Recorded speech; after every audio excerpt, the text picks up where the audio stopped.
est donc médiatrice culturelle, promotrice de la bande dessinée et passionnée d'histoire. Sonia Koundé œuvre depuis des années pour la valorisation du patrimoine africain à travers l'illustration et la narration. Forte d'un parcours riche et varié, elle a mis son expertise au service de la transmission de la mémoire collective et en s'investissant dans des projets éducatifs et culturels d'envergure. Vous allez le voir, elle est auteure et même fraîchement de 2 ouvrages très essentiels. Ancienne chargée de la culture et de l'éducation à l'ambassade d'Haïti au Bénin, elle a marqué les esprits en organisant en février 2009 le premier festival entièrement consacré à la bande dessinée au Bénin, ouvrant ainsi la voie à de nombreux talents émergents. Elle s'attelle à démocratiser l'histoire du Dahomey et à offrir aux jeunes générations des repères culturels solides.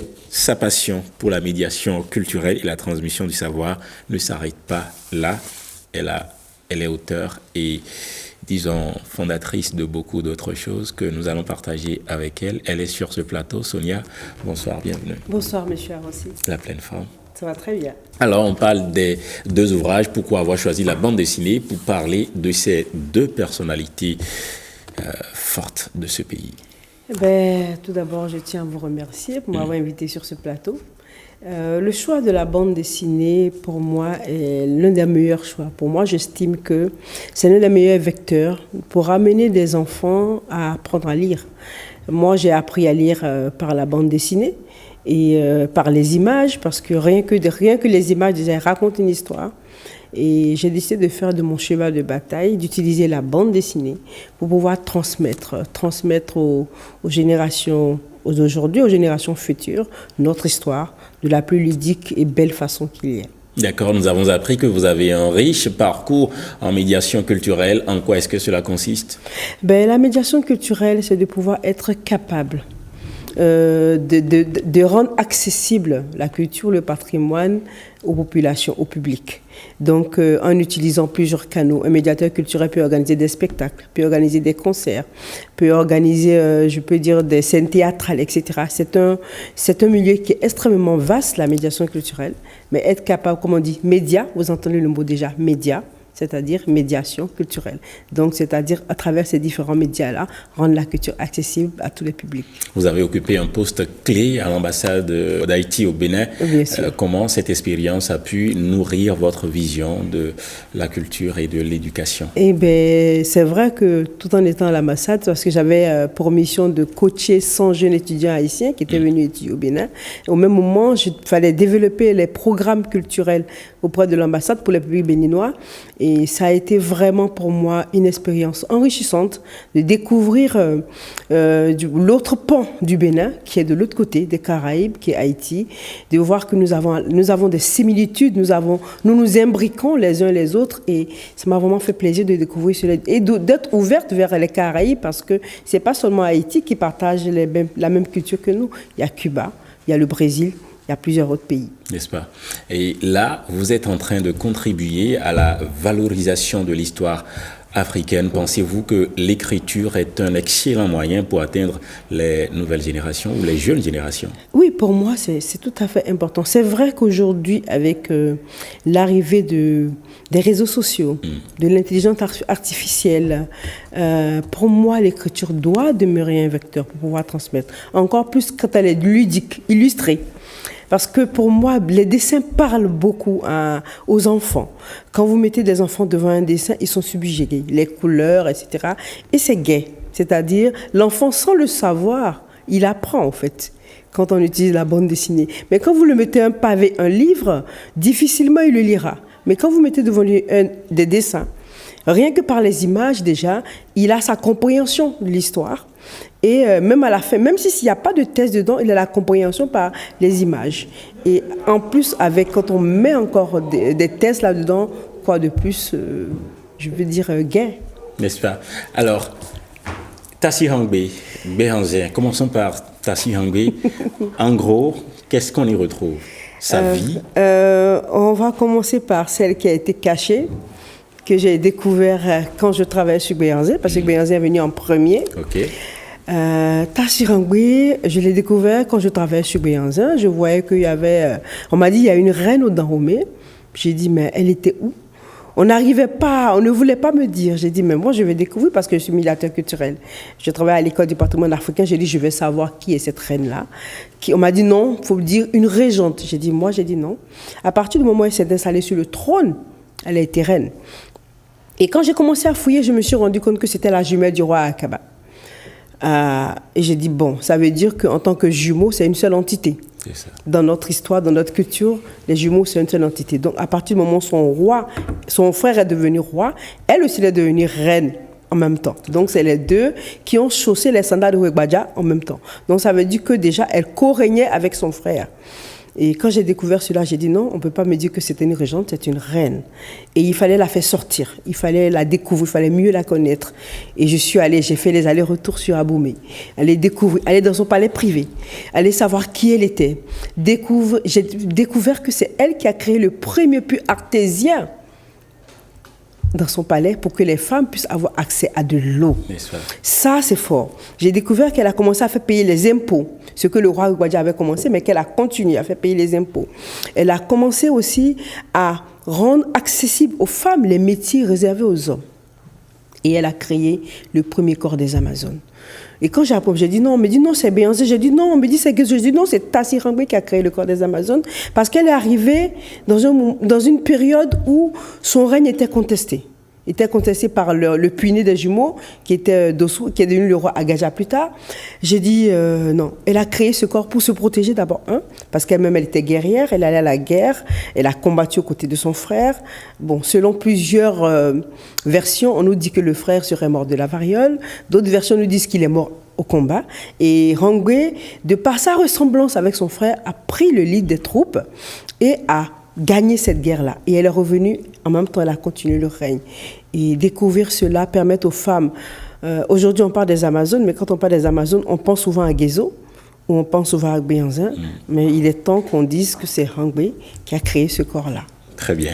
Et c'est en écrivant, c'est en travaillant sur Béanzin qu'on a pu découvrir cela. Que j'ai découvert tout cela. Et dans Béanzin, alors? Et dans Béanzin, on raconte l'histoire de Béanzin, tout simplement. On raconte l'histoire. Mais en dessin. En dessin, de la façon la plus ludique, comme je le dis. Parce que si je mets un ouvrage, Béanzin, en livre, si je la mets dans les mains d'un jeune, il ne la lira pas. Alors qu'avec une bande dessinée, en 10 minutes, 15 minutes chrono, il a le temps déjà. C'est fait. C'est fait. De s'imprimer ces images-là qu'il a vues dans son cerveau. C'est vrai qu'avec la lecture, on a le temps de pouvoir créer sur son imaginaire, mais avec les dessins, c'est déjà vite fait. Et j'ai dit, il est temps qu'on mette ces héros-là, qui ont marqué notre histoire aujourd'hui et qui la marqueront toujours, que nous les mettons en lumière, qu'ils restent, au lieu de les laisser sous le boiseux et d'en parler une fois en passant.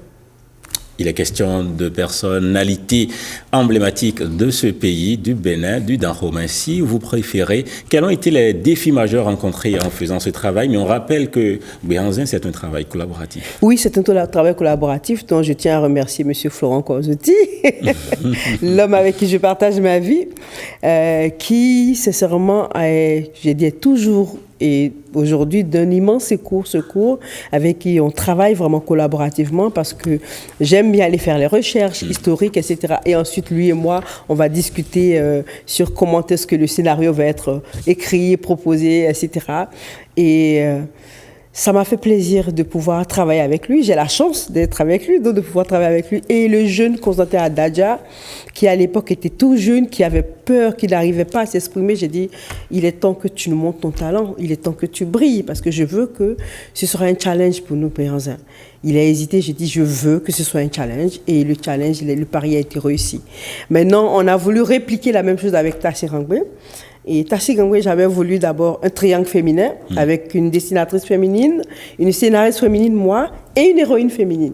Mais sur le parcours, la dessinatrice m'a fait faux bond. J'ai dû trouver un autre dessinateur togolais, un jeune togolais, qui a 22 ans, mais qui est pétri de talent. Wow. Qui est vraiment pétri parce qu'il nous a fallu, quand on a fini l'écriture du scénario, il nous a fallu à lui et moi 3 mois pour monter tout toute la bande dessinée que vous voyez là. 3 mois de travail, 3 mois d'aller-retour, 3 mois où lui et moi on a découvert ensemble encore les pans de notre histoire et décidé de mettre cela en lumière. Maintenant, chercher les moyens pour ce genre d'activité, c'est compliqué. C'est vraiment compliqué parce Même que... à côté de Florent Kouaou. Même à côté de Florent Kouaou, il faut aller chercher les moyens. Et c'est ça qui est souvent un peu compliqué. Et on a eu la chance d'avoir, aujourd'hui je n'ai pas envie de faire la publicité, mais Fiduciaire d'Afrique qui nous a accompagnés sur ce projet-là. On a les éditions Lara, qui reste le partenaire fidèle de ça, qui a dit, écoutez, moi je suis avec vous jusqu'au bout. Et ça, on va devoir travailler pour que ça sorte. Et aujourd'hui, je suis fière parce que je dis, c'est pas évident d'y aller, pour ne pas dire, à compte d'auteur tout au début et ensuite de sortir une bande dessinée parce que mobiliser les financements, pas évident. Donc, au Bénin, on va le dire. Mais quand on cherche, des fois, il y a des, comme je dis, il y a des anges qui apparaissent, qui sont prêts à vous accompagner. Est-ce que ces ouvrages s'adressent uniquement aux Béninois? Ces ouvrages s'adressent à tout le monde. Pour moi, l'Afrique a une seule histoire. Et il est temps que cette histoire de l'Afrique se partage. Parce qu'en ce moment, on parlait des royaumes qu'il y avait en Afrique et l'Afrique n'était pas divisée. Donc, les messages partaient, que ce soit du Bénin à l'Empire du Mali, etc. C'était la même Afrique. Et cette histoire s'adresse à tous les Africains, fiers de leur culture, qui veulent en apprendre un peu plus sur ce que nous sommes et qui veulent impacter la génération future pour leur dire, écoutez, aujourd'hui, il y a nous, mais par le passé, il y a eu ceux-là qui ont aussi marqué leur époque. Il faut pouvoir, comme on dit, à partir de l'ancienne corde, construire la nouvelle corde. Ne l'oublions surtout pas. En vous, je sens l'envie d'aller plus loin, l'envie de réaliser beaucoup d'autres choses dédiées à d'autres personnalités emblématiques du continent. Eh oui, il y a une longue liste. Il y a une longue liste là déjà. On reste toujours au Bénin avec 2 autres personnalités aussi qui vont sortir en fin d'année. Et on ira juste dans 2 autres pays à côté aussi pour pouvoir faire sortir aussi des personnalités emblématiques. En tout cas, on n'a pas envie de s'arrêter au Bénin. On va essayer de partir dans l'Afrique. Mais pour le moment, priorité, le Bénin. Sonia, merci. Un dernier mot? Le dernier mot, c'est juste dire un grand merci à toutes ces personnes-là, comme j'ai dit à M. Florent Kouaou, la réédition, Fiduciaire d'Afrique, à toutes ces personnes-là qui ont cru en moi et qui ont décidé de m'accompagner, de me dire, on te fait confiance, vas-y, bats-toi, montre ce de quoi tu es capable. Et pour moi, c'est grand. Merci. Est-ce que tu permets qu'on puisse découvrir le prochain? J'ai pas envie de spoiler cette bande dessinée. Vous ne pouvez pas me faire piquer l'idée. D'accord. C'est bon. Merci beaucoup, Sonia. C'est moi qui vous remercie. Un grand plaisir de vous avoir reçu ici. Merci beaucoup. À bientôt. À bientôt. Voilà.